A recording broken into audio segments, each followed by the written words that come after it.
শেখ হাসিনা কি বাংলাদেশে ফিরতে চলেছেন? কারণ যেভাবে হাসনাত আব্দুল্লাহ দীর্ঘ পোস্ট করেছেন ফেসবুকে এবং সেখানে লিখেছেন যে একেবারে সেনাপ্রধান ওয়াকারুজ্জামান তিনি নাকি চাইছেন যে শেখ হাসিনাকে বাংলাদেশে ফিরিয়ে আনতে। এই মুহূর্তে বাংলাদেশের রাজনীতি কোন জায়গায় দাঁড়িয়ে রয়েছে? 5 আগস্ট চূড়ান্ত সিদ্ধান্ত হয়ে গিয়েছে, আওয়ামী লীগের নাম এই বাংলাদেশের রাজনীতি করার অধিকার হারিয়েছে। I had enough. Was last 7-8 months I had enough. আমি চাই দেশ এবং জাতিকে একটা সুন্দর জায়গায় রেখে আমরা সেনানিবাসে ফেরত আসি।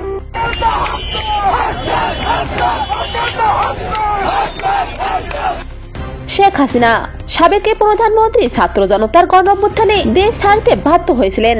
তাকে বলা হয়েছিল স্বৈরাচার, কিন্তু দেশ ত্যাগের পর দেশের 29টি দল মিলেও দুর্নীতি চাঁদাবাজি নৈরাজ্য নিয়ন্ত্রণে আনতে পারেনি। বিদ্যমান পরিস্থিতিতে শেখ হাসিনাকে বাংলাদেশে ফিরিয়ে আনার পরিকল্পনা চলছে, এমনই এক অভিযোগ তুলেছেন সমন্বয়ক হাসনাত আব্দুল্লাহ। এমনকি সেনাপ্রধান ওয়াকারুজ্জামানকে হুঁশিয়ারও দিয়েছেন তিনি। আপনাদের যাদের কাজ ক্যান্টনমেন্টে, আপনারা ক্যান্টনমেন্টেই থাকুন। আমরা আপনাদের প্রতি শ্রদ্ধা জানাই, সম্মান জানাই।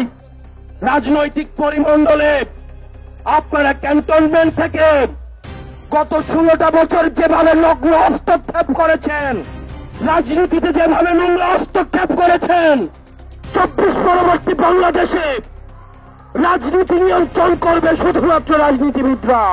তবে আওয়ামী লীগ নিষিদ্ধ এর পক্ষে নেই জাতীয় পার্টি ও বিএনপি। আওয়ামী লীগ একটা গাড়ি, তার ড্রাইভার খারাপ হতে পারে, গাড়িটা তো খারাপ না। ফেসিবাদী এখন আবার দেখছি এনারা এখন জোর করে আমাদের বাদ দিয়ে জোর করে ইলেকশন করবেন, আর্মিকে নষ্ট করার জন্য তারা এখন লাগছে। নিষিদ্ধের পক্ষে নই আমরা।